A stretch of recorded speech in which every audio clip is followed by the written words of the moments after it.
Yeah. Well, I remember when I went to kindergarten. I Really? remember that. My mother took me to kindergarten.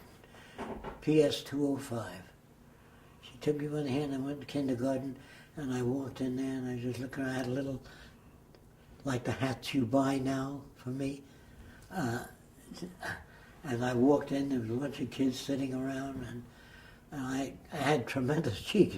My mother tells me, and then I remember coming into 1A, which was the next thing, and I came in late, and I had these ear flaps in the winter, Yeah. and the teacher bent down as I came. He says, "Ah, here comes Jacque." As a little kid, I remember that well. I remember that teacher because she seemed to care about all the kids in the classroom. And then there were teachers that had no humanity at all. They were cold. They came in, sit at that desk and keep your hands clasped. You know, the regimented type teachers. They turned me off because they were not like my grandfather, who was a very warm type of person, very humanistic, very concerned, but not able to come up with any answers, you know. He says, that's the will of God, you know, whatever happened was the will of God. And he apparently accepted that. I didn't deal much with religion at that time. Had no way of looking at it. Although my parents did it in a sort of an anesthetized way. They went to house of prayer because that's what people did. And it just looked incorrect. Then it was the motion picture, the original Cecil B. DeMille, 10 Commandments, that I saw. I think I may have been 8 or 9, and I saw that movie, and I came out, and I went to my older brother, and I said, I don't understand why the Egyptians didn't believe in our God. He said, well, maybe they were atheists. He didn't know what that meant. I said, what's an atheist? And he told me a bit about evolution. I said, that makes a lot of sense. As a kid, makes much more sense than the stories I've heard. Then I've watched religious people. I've watched the pastor of a given church walking down the street, and I watched a well-stacked girl walking by. I noticed he was looking at her, you know, and he didn't even know he was doing that. Then I noticed a rabbi coming out of a synagogue on a holiday, and there was a couple of bucks or a buck on the pavement, and he kicked it into the bushes because you're not supposed to touch money on Saturday, you know. And then I noticed things like that. They were contradictions, but there were so many funerals in my neighborhood. People were dying, you know, and they didn't live very long. And I noticed the wives crying and screaming behind the hearse, why, in the prime of life, you know, take my son. And they didn't even believe in God. They were supposed, if you believed in God, you know, you'd have they were in a happier place than they could ever possibly be. And you should celebrate the death of a person, you know, if it's not violent or so. But anyway, these people seem to behave in contradictory ways. And they weren't warm, and they did not personify the teachings of Christ or Buddha or Moses. None of them seemed to personify that kind of teaching. When I say none, I mean maybe some of those that went to foreign countries where people were starving and worked for a year, saved up their own money, worked with the church and went there and helped people bandage their legs.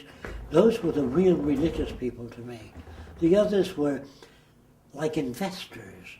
After they kicked the bucket, they wanted some kind of security out there, but they also kept money in the bank and their fist on material things and a Bible in their hand. So they seemed to invest in both directions. But being a Christian in behavior was very rare, particularly that time I talked about when I was hitchhiking.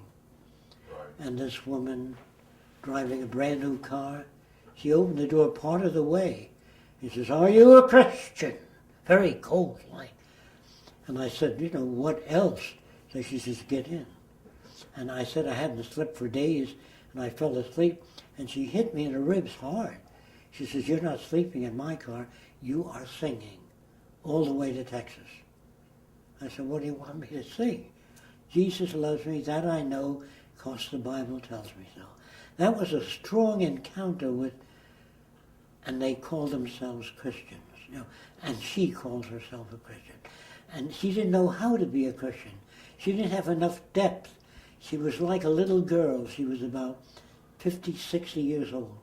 But she behaved like a child, had no real in-depth appreciation. In fact, I found Christianity so interesting and so warm, and I wondered why it wasn't practiced.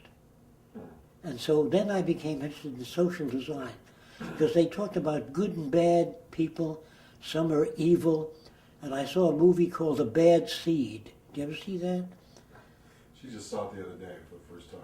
Really? Oh yeah, I've seen it. It was a terrible motion picture, because they didn't show the factors that made the child that way, just like she was born with some insufficiency. And with a little bit of psychology that I had, I knew that was wrong. I knew then, by the Italian community, when I walked into it, everybody spoke alike. The Italian kids spoke something like, "Hey, where you going, eh? Maron, you know, you done that, man, you're a good drawer." If you were an artist, you know. And then when I went into the Jewish neighborhood, the neighborhood, separate neighborhood, the kids would say, "Are you making a living? Are you earning a living? Are you making money?" And it was so scarcity-oriented, not all of the kids, but many from that community. And the parents says, "What does he do for a living?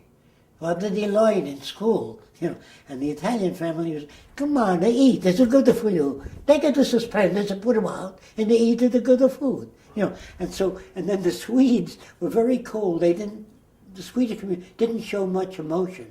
Very few families put their children on their lap, would tell them stories, and either they were brought up to be somewhat ashamed of saying, "I love you," or "I care," or "You mean a great deal to me."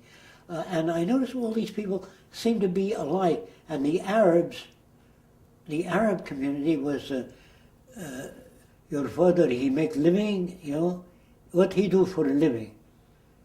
He work with plant, what kind of living he can make with that? And they spoke just like that. And in the Irish community, it was, you know, if you're Irish, come into the parlor, if your name is Timothy or Pat. And they were so uniform that it almost appeared like they inherited that pattern of behavior. But then the third and fourth generation, I noticed that the Chinese, when I was very young, they came in town with their hands in their sleeves, and they wore this black thing with buttons all the way up to the neck. And then later, the second and third and fourth generation, yeah, "Hey, Mac, have you got a cigarette?" They spoke the regional dialect. And that, to me, showed the effects of environment upon human behavior.